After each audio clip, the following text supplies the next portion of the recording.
Welcome everybody. So this is a core English communication module again, and we are on the part 2 of this module. So writing fiction, but briefly. So let's start off with, what is fiction? Fiction is writing that draws to your imagination. It might have some emotional truth, or it might be inspired by reality, but the writing takes the reader somewhere else. Okay, so fiction tends to use Let's start again. Fiction tends to use language that is more descriptive and often poetic. So some examples of fiction include poetry, plays, novels, short stories. Okay, so you are likely to be working on shorter pieces of fiction writing in which include describing a place, describing a person, writing the opening section to a story, and or something similar. Okay, so an engaging opening. An engaging opening in a story or novel, the first paragraph has a lot of work to do. This means that it needs to grab the reader's attention and hook them into the story. So, for example, the opening sets the tone and creates intrigue.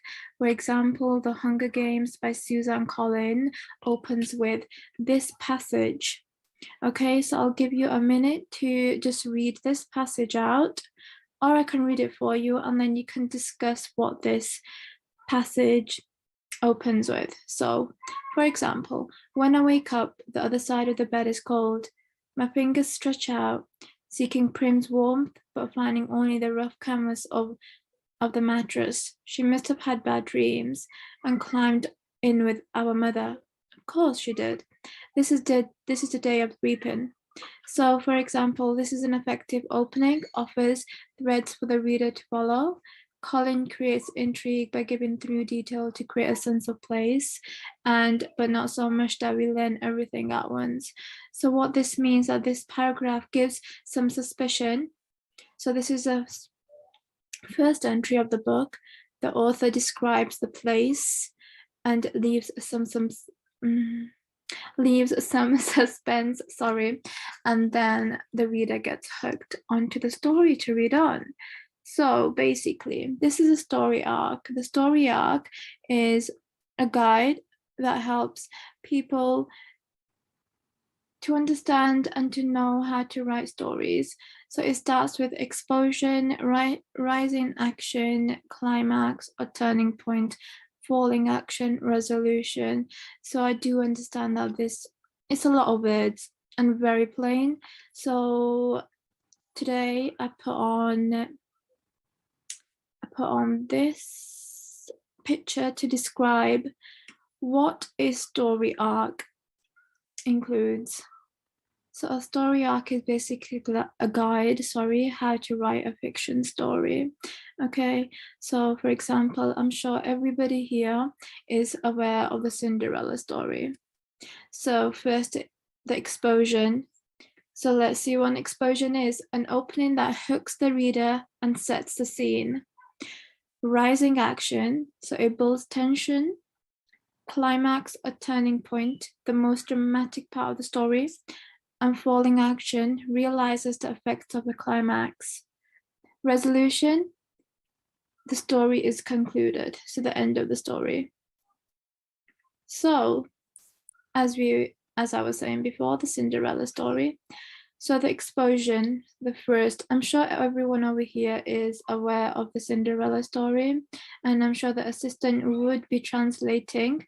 So hopefully he could explain what is going on here, and then for you, it would be easier to understand, and hopefully you are interested in what I'm saying. So, explosion. Cinderella's mother has died, and the stepmother moves in with her 2 daughters. So this is the picture showing what explosion is. So over here, the graveyard stone shows how the Cinderella's mother died. So the step moved. So as you know the story, the stepmother moves in with her 2 daughters. The rise in action, the scrubbing, so cleaning part, the rise in action. The ugly sisters make Cinderella do the housework and don't invite her to the ball. So that's the action that happens in the story. And then the climax, with a little help from her fairy godmother. Cinderella makes it to the palace ball and dances with the prince. Sorry. So that's the climax. And then the falling action. So the action of the second action of the story. Falling action, the prince finds Cinderella's glass slipper and travels the country to find her. And then the resolution, so concluding the story, despite the efforts of the ugly sisters, the prince finds Cinderella and they get married and live happily ever after. So next time you read a book or watch a film, television program, notice how it fits into the story structure. So what hooks you in the start? What obstacles do the characters face? And what is the most dramatic part or turning point in the story? And how is the story resolved? So these are the 4 points that would be easy for you to understand what happens in the film, television program, or a story, a fictional story.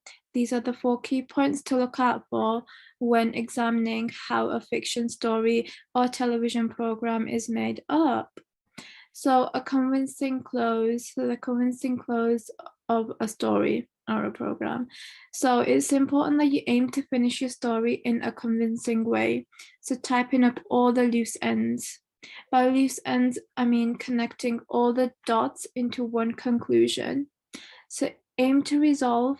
Secondly, aim to resolve the story and leave your reader feeling satisfied with the way the story ends.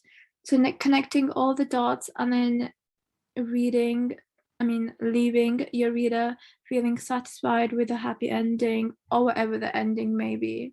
But make sure you connect the dots to an ending that makes sense and leaves the reader satisfied. But note that cliffhangers can work. Cliffhangers are basically suspense. Sometimes the reader doesn't really tell you the ending, but leaves you thinking, oh, what could happen next? So that's what a cliffhanger means. So it can work well as a chapter endings in novels, but they can be less satisfying at the end of a short story. So a cliffhanger could be interesting in a long story, but not in a short story necessary. So paragraphs are important in a fictional story or whatever case it may be. For example, yesterday's lecture in newspaper and articles, also a fictional story should have paragraphs. So a paragraph, as described yesterday, is a group of sentences that all link to one topic or a theme. So for example, in the opening to the Hunger Games, a Hunger Games is a series of a movie and a book. Not entirely sure if everyone over here has read it, but it's a good book if you are interested. The entire paragraph focuses on the narrator waking up and realizing that her sister is missing. So the reader includes the details of the bed, the name of her sister, and the questions about the bad dreams all connected. So in fictional pieces of writing, paragraphs help the reader to move through the story. So let's be clear, a paragraph is a group of sentences that all link to one topic or theme. Okay, so very important because paragraphs come in chunks. You don't want to write your story with a full descriptive lines going on lines. You want it nice and sectioned. So it's easier for the reader to understand, okay? So when should I start a new paragraph? So paragraphs are like signposts for your reader. A new paragraph usually indicates a change of time, place, topic, or a person. So remember when to start a new paragraph with an acronym TIP-TOP. So whenever starting a new paragraph, it's important to remember this acronym TIP-TOP. Either you might want to change a time, a place, or a topic, or a person, start a new paragraph. So it's just easier for the reader to read and it just looks better and it makes more sense if you want the higher marks. Sort the paragraphs out. Also, so the TIP-TOP time, start a new paragraph when you move to a new time in your narrative. Your paragraph might begin with later in the evening, the afternoon, or another time indicator. So the place, start a new paragraph when you move to a different place in your story. Topic, start a new paragraph when you change topic, start a new piece of action, or move to a new idea in your story or descriptive writing. The person, start a new paragraph when you focus on a different character or when you lose dialogue. So tip top, have this in mind whenever writing a novel or story, have tip top in mind if you're starting the new time, a new place, a new topic, a new person, talking about a new person, tip top, start paragraph. So next, so this is for the visual learners. I am also a visual learner, sorry. So that's the time, that's the place, that's the topic, and that's the person. Whenever starting a new paragraph, just remember this, and it would get you the higher marks on starting a new paragraph and writing the new novel or story. It just makes more sense. Sometimes people forget to include paragraphs and that degrades the grade. So hopefully you guys remember. So language. Language is also important as part of a novel or story, of course. So it's important to use a range of vocabulary in your story. A wide range of vocabulary demonstrates a strong command of language and makes your writing more lively, engaging, and interesting to read. So keep a list of new words that you encounter, and use them in your writing.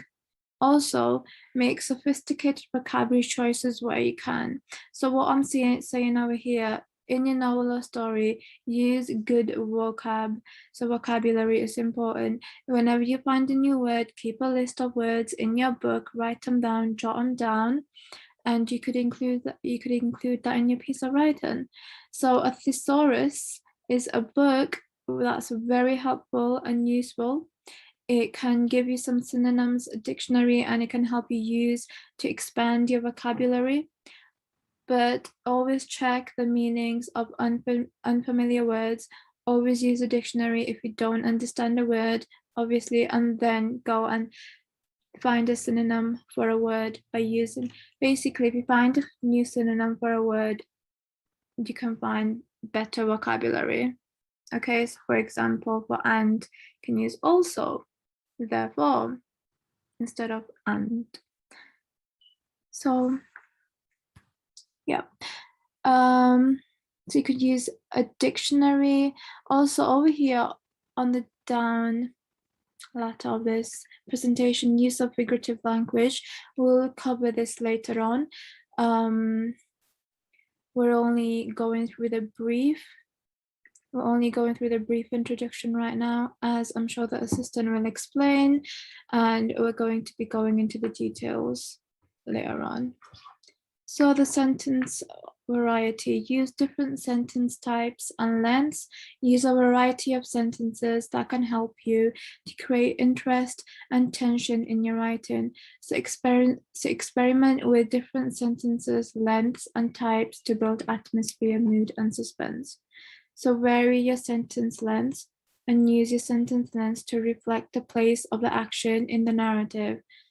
On a basic level, short sentences can show a faster pace, whereas longer sentences tend to slow it down.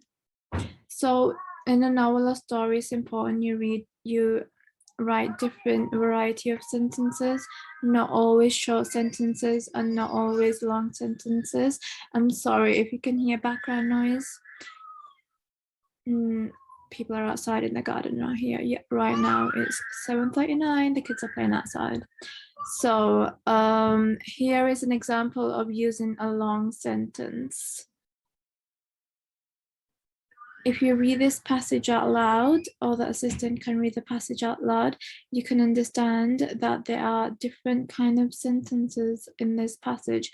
So he looked out of the window, that's a comma. Notice the girl who at that moment was talking towards the heavy door to the library. That's a very long sentence. So where the capital letter starts and where the full stop ends, that's a two-line sentence there for you. So notice the difference in pace when the same scene is described with short sentences. So over here, he looked out of the window. That's a short sentence. He noticed the girl. She was walking towards the library door. So let's compare these two sentences. So he looked out of the window, comma, noticed the girl who at that moment was walking towards the heavy door to the library. That's a very long sentence. And then this one, let me just separate them for you, sorry. So these two are the same sentences, but they're written both differently. And I'm sure that Sister would explain this to you. So yeah, he looked out the window, he noticed the girl, she was walking towards the library door. So what I'm saying here, either commas are these little shapes. That's a comma there, either be her, and that's a full stop. Whereas this sentence, he looked out the window, full stop, short sentence. He noticed the girl, full stop. She was walking towards the library door, full stop. So this is a different very sentences. Sometimes you can just make the passage nice and precise. If you want to make it nice and precise, which is often better, use short sentences. Sometimes you want to build suspense, use longer sentences, maybe like this. So moving on, planning and proofreading. Planning and proofreading should bookend your writing process. This means jab when you finish all your writing, jab khatam kar liya, then you should obviously go over it. And then in the planning phase, you prepare your ideas and narrative structure. So when you have finished your novel or story, proofread carefully and check that your writing is working, okay? So planning to write. So before you write any kind of novel or story, planning is an important part of the fiction process. Okay, many professional writers use a plan as the basis for a first draft, which they will later edit several times before the work is complete. There are several different ways to plan a piece of writing. Try them all and find the one that works for you. You could create a mind map, bullet point your ideas, create a flow chart of each stage, and create a table. So what I'm saying over here, before you write any kind of story, it's important that you plan what you're going to be writing first. So to plan a story, you could create a mind map or bullet point your ideas. These are bullet points. These are bullet points, these little dots. You can create a flow chart of each stage and you can create a table, okay? So this planning section, we are going to talk about it again. हम दोबारा इसको discuss करेंगे and we're going to talk about it again in detail, so you don't have to worry about it right now. But if you do know what a mind map is, that's a good one, but don't worry about it if you don't, because we will discuss it later on, how to create a mind map. They're very good to plan novels and stories, or you can bullet point your ideas, basically. But then also it's very important that you proofread your story. When you finish your story, it's important that you read through the passage at least 3 times to make sure you have no spelling mistakes. You've got some nice sections, everything makes sense. It's important to proofread. And again, we are going to go over planning and proofreading further on in the module, inshallah. So now it's your turn. You've got 30 to 40 minutes for this activity. It's a sample task. It's just an example. Sample task means an example task. So you got to write a short piece of writing titled The Rain. So this is going to be about the rain, Barish, and use this as a title for the story or piece of personal writing. So this is your own personal writing. In your writing, these are the main topics that you have to include in your writing. So choose a clear viewpoint, describe the setting. So remember to use tip top. And then imagine what is happening in the rain. You can go over the slides. I'm sure the assistant will prefer you to go over these slides just to help you remember what tip top is during your activity. And yeah, so it's about the rain, and you should have a clear viewpoint, meaning a clear introduction of what you want to write and what your main focus is, and describe the setting. So describe the time, place, people, and imagine what is happening in the rain. So use the imagination. So in your head, like imagination, you can, obviously the assistant will translate what imagination is, please. And the fiction story is all about imagination, what goes in your head, nothing factual. Obviously it can be influenced by the reality, but mostly fiction stories are all about imagination. So here is an example. This is attempt 1. After your activity, maybe discuss these 2 paragraphs, notice the difference. Are there any paragraphs included? Is there a structure to the piece of writing? So heads up, this first paragraph, I would say, is not the best work, but compared to this second paragraph, I'm not sure if it's very visible to you what the main difference is. Obviously paragraphs, but you should discuss this with the children around you and your assistant. So describe 2 paragraphs, notice the difference. Are there any paragraphs included? Is there a structure to the piece of writing? After your activity, you may discuss these 2 pieces of writings, read them out, discuss the difference, and discuss what's wrong in this section and what's right in this section. Okay. So I hope you enjoyed this lesson today. It was, again, very basic, nothing too detailed and nothing too much to store in your memory. But yeah, it was very brief. I hope you enjoyed the lesson. Sorry for rambling on and talking too much. I'm sure it will be paused throughout the lesson. But next lesson, writing nonfiction. So this lesson was about fiction. Next lesson will be about nonfiction. Sorry. Okay, so that's about it. Thank you for your time, and I hope you enjoyed the presentation. Hopefully see you tomorrow again. Okay.